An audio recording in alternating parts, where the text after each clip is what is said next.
8월 28일 토요일 새벽 기도회에 오신 여러분을 환영합니다. 오늘 우리가 함께 살펴볼 하나님의 말씀은 사사기 10장의 말씀입니다.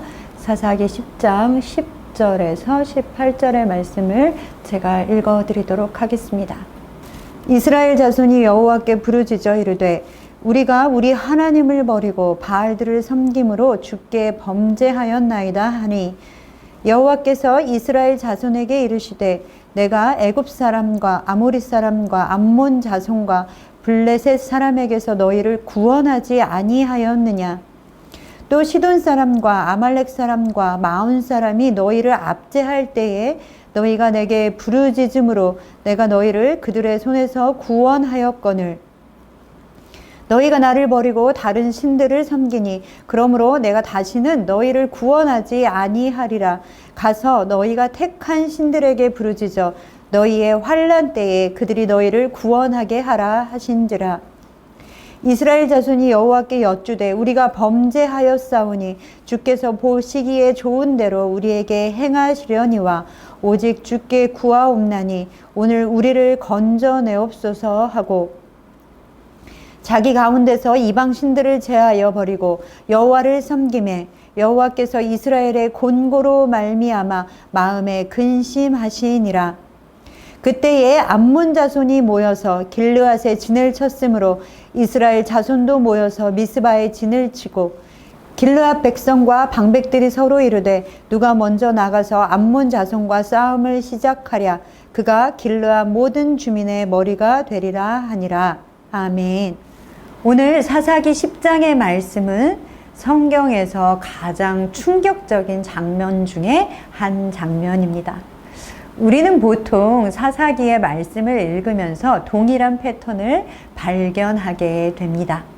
이스라엘 백성들은 하나님 앞에 범죄하고 죄의 결과로 말미암아 고난을 당하게 되며 다시 하나님 앞으로 나아와 회개하고 그러면 하나님께서는 그 회개를 보시고 이스라엘을 구원하여 주시는 고난에서 건지시는 패턴을 우리는 발견할 수 있습니다.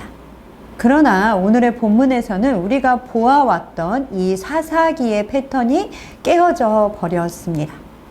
우선 10절의 말씀에 이스라엘 백성들은 하나님 앞으로 나아와 자신들의 죄를 회개하고 있습니다. 자신들이 범죄했음을 하나님께 고백하며 그들의 죄는 바로 우리가 우리의 하나님을 버린 것입니다 라고 하나님 앞에 부르짖고 있습니다. 그리고 이스라엘 백성들이 우리가 우리의 하나님을 버리는 죄를 지었습니다 라고 고백하는 것은 그러니 하나님 우리의 부르짖음에 응답하여 주셔야 합니다 라고 하나님 앞에 촉구하고 있는 것입니다. 그들의 기도에 하나님께서는 11절과 12절에 이렇게 말씀하고 있습니다. 자 보아라 너희가 애굽, 아모리, 암몬, 블레셋뿐만 아니라 시돈과 아말렉과 마온 사람들에게 압제당할 때에 너희가 부르짖었으므로 내가 너희를 구원하지 않았느냐라고 대답하고 계십니다. 이런 말씀을 우리가 들으면 그 다음에 우리가 기대하는 것은 무엇입니까? 그러니 걱정하지 말아라. 뭐 조금 우리를 꾸중하신다면 믿음이 적은 자들아 왜 걱정하느냐? 그 전에도 내가 너희를 구원하였듯이 이번에도 내가 너희를 구원할 것이다 라고 말씀하실 것을 우리는 기대합니다. 자, 그런데 13절과 14절의 말씀을 보십시오. 함께 읽겠습니다. 너희가 나를 버리고 다른 신들을 섬기니 그러므로 내가 다시는 너희를 구원하지 아니하리라. 가서 너희가 택한 신들에게 부르짖어 너희의 환난 때에 그들이 너희를 구원하게 하라 하신지라. 아멘. 하나님께서는 이스라엘이 자신을 버리고 다른 신을 버렸다라는 것을 확증하여 말씀하셨습니다. 그런데 그들은 자기들이 버렸던 여호와께 도움을 바라며 부르짖었습니다. 그러나 하나님께서는 바로 그 사실 때문에 다시는 구원하지 않으시겠다라고 선언하셨습니다. 정말 놀랍지 않으십니까? 출애굽기 34장 6절에서 7절 말씀에 보면 여호와 하나님은 자비롭고 은혜롭고 노하기를 더디하시며 또한 인자와 진실이 많으신 하나님이라고 말씀하고 있습니다. 또한 하나님은 인자를 천대까지 베푸시며 악과 과실과 죄를 용서하시는 하나님이십니다. 그런데 오늘 본문에서는 하나님은 이스라엘의 회개를 전혀 받아주지 않으십니다. 오히려 그들에게 나에게 오지 말고 나를 버리고 택한 너희의 신들에게나 가서 부르짖어라. 그들이 너희를 구원하게 하라 라고 말씀하셨습니다. 그러자 이스라엘 백성들은 다시 하나님께 간청하였습니다. 하나님이 원하시는 대로 우리에게 행하시옵소서. 그러나 하나님 우리를 구원하여 주옵소서. 그러나 다시 한번 하나님 앞에 간청하는 이스라엘의 기도에도 하나님께서는 마음을 돌이키지 않으셨습니다. 16절의 말씀을 함께 보겠습니다. 자기 가운데서 이방 신들을 제하여 버리고 여호와를 섬기매 여호와께서 이스라엘의 곤고로 말미암아 마음에 근심하시니라. 아멘. 우리는 이 구절만 보면 이스라엘이 하나님께 다시 부르짖고 이스라엘 사람들이 이방 신들을 제하여 버리고 여호와를 섬기니 하나님의 마음에 그들의 회개를 받아들이시는구나 라고 생각할 수 있습니다. 그러나 16절의 말씀은 여호와께서 이스라엘의 곤고로 말미암아 마음에 근심하시니라 라고 말씀하고 있는데 그 말씀은 그런 뜻이 아닙니다. 여기서 말하는 이스라엘의 곤고라는 것은 이스라엘의 고통, 이스라엘의 수고, 이스라엘이 당하는 압제를 말하는 것이 아니라 하나님께 구원을 간청하는 수고를 말하고 있는 것입니다. 그 수고라는 그것이 헛수고, 헛고생이다 라고 말씀하고 있는 것입니다. 또한 마음에 근심하시니라 라는 이 근심하다 라는 말은 마음이 짧아지다, 더 이상 참을 수가 없다 라는 말을 포함하고 있습니다. 즉, 더 이상 무언가를 참기 어렵다 라는 말인 것입니다. 즉 16절의 말씀은 이스라엘의 헛수고 이스라엘의 헛된 일을 더 이상 하나님께서는 참지 못하셨다라는 말씀입니다. 사랑하는 선창의 성도 여러분, 하나님의 용서와 구원의 회개라는 것은 그냥 회개만 한다고 무조건 얻을 수 있는 그런 물건과 같은 것이 아닙니다. 용서와 회개는 인격적인 관계로 얻어지는 결과입니다. 즉 여호와를 하나님으로 모실 때 받게 되는 것입니다. 하나님께서 이스라엘의 회개를 받아주지 않으신 것은 자비롭고 은혜로우신 하나님의 성품이 변했기 때문이 아닙니다. 하나님이 변덕이 심하셔서 갑자기 화를 내시는 것이 아닙니다. 오히려 이스라엘의 죄악이 얼마나 심각한 것인지 말씀하고 있는 것입니다. 얼마나 그들의 죄가 심각했으면 하나님께서 그들의 죄를 용서할 수 없다고, 그들이 하는 이 쓸데없는 수고를 더 이상 참을 수 없다라고 말씀하시겠습니까?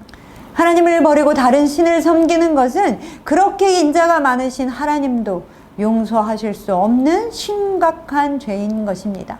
그것은 자신을 계속해서 구원하신 하나님을 버린 것입니다. 사람의 죄악은 그렇게 심각하고 더럽고 냄새 나는 것입니다. 물론 하나님께서는 이스라엘을 다시 돌아보십니다. 그러나 그것은 하나님의 넘치는 사랑과 주권적인 은혜로 인한 것이지 악한 죄를 지은 범죄한 사람이 당연히 기대할 수 있는 것이 아닙니다. 하나님은 우리에게 필요한 것을 주시는 분이시지 우리가 마땅히 받을 만한 것을 주시는 것이 아닙니다. 우리는 죄인이고 죄인이 마땅히 받을 만한 것은 죽음이지 용서가 아닌 것입니다. 용서와 구원이 우리에게 필요하기 때문에 하나님께서 주시는 것이며 그 용서는 내가 회개했으니 이제 하나님 내놓으십시오 라고 요구할 수 있는 것이 아닙니다. 그런데도 우리는 얼마나 쉽게 회개의 행위를, 습관적인 회개를 반복하고 있습니까? 그것에 대해 하나님은 13절에 분명하게 말씀하시지 않으셨습니까? 그러므로 내가 더 이상 너희를 구원하지 아니하리라.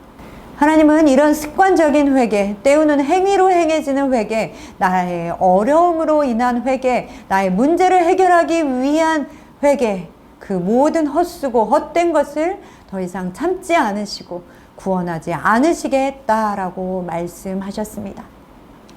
말로만 하나님을 사랑한다고 하고 세상을 사랑하거나 항상 하나님과 동행하는 삶을 산다고 말하지만 마음의 중심에는 다른 것이 차지하고 있는 그런 것들을 하나님께서는 더 이상 참지 않으십니다. 하나님께서는 그럴 때에 가슴 아파하시며 근심하십니다. 하나님은 인격이 없으신 분이 아니십니다. 하나님께 마음을 드리며 하나님을 나의 하나님으로 모시며 하나님 앞에 진정한 회개를 드리는 여러분 되시기를 소망합니다. 용서는 우리가 회개했기에 그 회개의 대가로 주어지는 것이 아니라 하나님의 사랑과 은혜의 결과입니다. 하나님이 우리를 어떻게 구원하셨습니까? 아무런 대가 없이 우리를 구원하여 주셨습니다. 그렇게 하나님께서는 이스라엘의 그 썩은 냄새나는 회개를 받지 않으셨습니다. 그러자 이스라엘은 어떻게 했는지 우리가 함께 살펴보도록 하겠습니다. 17절과 18절의 말씀에 보면 이스라엘은 계속해서 헛된 수고, 허튼 짓을 하고 있습니다. 자신들이 하나님께 회개했는데도 불구하고 하나님께서 그 회개를 받지 않으셨고 이에 정말 그들의 코앞에 적들이 포진하고 있음을 보게 되었습니다. 그러자 이스라엘 백성들은 하나님 없이 자신들끼리 전쟁에 나갈 준비를 합니다. 이게 얼마나 헛되고 부질없는 짓입니까? 이스라엘 백성들이 모여서 미스바에 진을 치고 전쟁 앞에 섰습니다. 그리고 더 황당한 것은 자신들끼리 의논합니다. 서로 누가 먼저 나가서 암몬과 싸우겠는지를 묻고 그렇게 먼저 나가는 사람은 길르앗 주민의 머리가 될 것이라고 자기들 마음대로 정해버렸습니다. 이 모습은 먼저 전쟁에 나가기에 앞서서 하나님께 어떻게 해야 할지를 묻고 하나님의 뜻대로 모든 것을 준비했던 이전의 이스라엘의 모습과는 완전히 다른 모습이었습니다. 그런 헛된 방법과 허튼 짓으로 결코 전쟁을 치를 수 없습니다. 모든 전쟁은 하나님께 속한 것입니다. 이제 이들은 더 이상 하나님을 전쟁의 주도권을 가지고 계신 주인으로 인정하지도 않게 되었습니다. 죄를 회개하고 비참함을 경험한 후에는 돌이켜 하나님께로 나아와야 합니다. 이스라엘은 자신들의 회개를 하나님께서 받지 않으시자 그들은 그들의 마음을 찢으며 하나님께로 나아온 것이 아니라 그들이 할 수 있는 대책을 간구했습니다. 그리고 자신들의 머리가 될 사람도 자신들의 마음대로 결정해 버렸습니다. 진정한 회개는 그저 말로 증명되는 것이 아닙니다. 구원의 은혜에 대한 합당한 행동이 있어져야 하는 것입니다. 진정한 회개는 삶의 변화로 비로소 증명되는 것입니다. 사랑하는 성도 여러분, 하나님께서는 우리에게 아들 예수 그리스도를 보내어 주시고 우리를 구원하여 주셨습니다. 이제 우리는 예수 그리스도를 주인으로 모시고 변화되어 새로운 삶을 살아가야 합니다. 상황에 따라서 하나님을 찾는 것은 온전한 믿음이 아닙니다. 나의 어려움을 모면하기 위해 하나님께 회개하는 것은 진정한 회개가 아닌 것입니다.